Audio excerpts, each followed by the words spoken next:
రాష్ట్రంలో 34 మున్సిపాలిటీలో హంగ్ పరిస్థితులు ఉన్నాయి. ఆయా చోట్ల కాంగ్రెస్ నేతలు అరాచకాలకు పాల్పడుతున్నారని బీఆర్ఎస్ వర్కింగ్ ప్రెసిడెంట్ కేటీఆర్ అన్నారు. బీఆర్ఎస్ కౌన్సిలర్లు కార్పొరేటర్లను ప్రలోభ పెడుతున్నారని, వినకపోతే బెదిరింపులకు దిగుతున్నారని ఆరోపించారు. కొన్ని చోట్ల కిడ్నాప్లకు పాల్పడుతున్నారని, పోలీసులను గూండాలను పంపిస్తున్నారని మండిపడ్డారు. హంగ్ ఏర్పడిన మున్సిపాలిటీలో 10 వరకు బీఆర్ఎస్ కు వచ్చే అవకాశం ఉందన్నారు.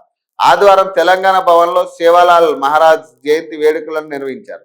ఈ సందర్భంగా ఆయన మాట్లాడారు. కాంగ్రెస్ తో సిపిఐ కూటమిగా ఏర్పడిందని, సింగరేణిలో జరుగుతున్న దోపిడీని అరికట్టేందుకు తాము సిపిఐకు మద్దతు ప్రకటించామని చెప్పారు. కాంగ్రెస్ తో పొత్తుకు ఏఐటియుసి ఎలా ఒప్పుకుందో తెలియటం లేదన్నారు. కొత్తగూడెం మేయర్ పదవిని 2 పార్టీలు పంచుకునే అవకాశాలు లేకపోలేదని అన్నారు. బీజేపీ కాంగ్రెస్ కలిసి సింగరేణిలో దోపిడీకి పాల్పడుతున్నాయన్నారు.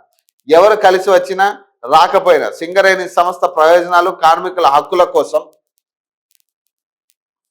గతంలో ఎట్లా పోరాడామో భవిష్యత్తులో కూడా అలాగే పోరాడతామని ఆయన తెలిపారట. మున్సిపల్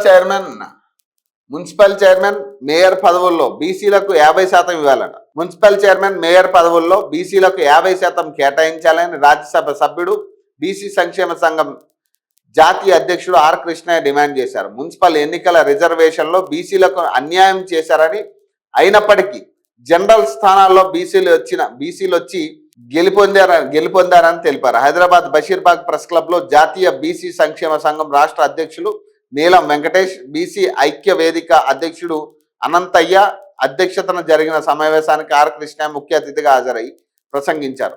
బీసీలకు 42% రిజర్వేషన్ల అంశాన్ని రాష్ట్ర ప్రభుత్వం గాలికి వదిలేసిందని విమర్శించారు. కోర్టులో కేసు ఉందని, గ్రామ పంచాయతీ, మున్సిపల్ ఎన్నికల్లో బీసీలకు అన్యాయం చేశారని, ఇప్పుడు జెడ్పీటీసీ, ఎంపీటీసీ ఎన్నికలను కూడా అదే తరహాలో నిర్వహించాలని చూస్తున్నారని ఫైర్ అయ్యారు. సీఎం ఢిల్లీకి 64 సార్లు వెళ్లినా బీసీల డిమాండ్లపై ప్రధాని వద్ద చర్చించలేదని మండిపడ్డారట.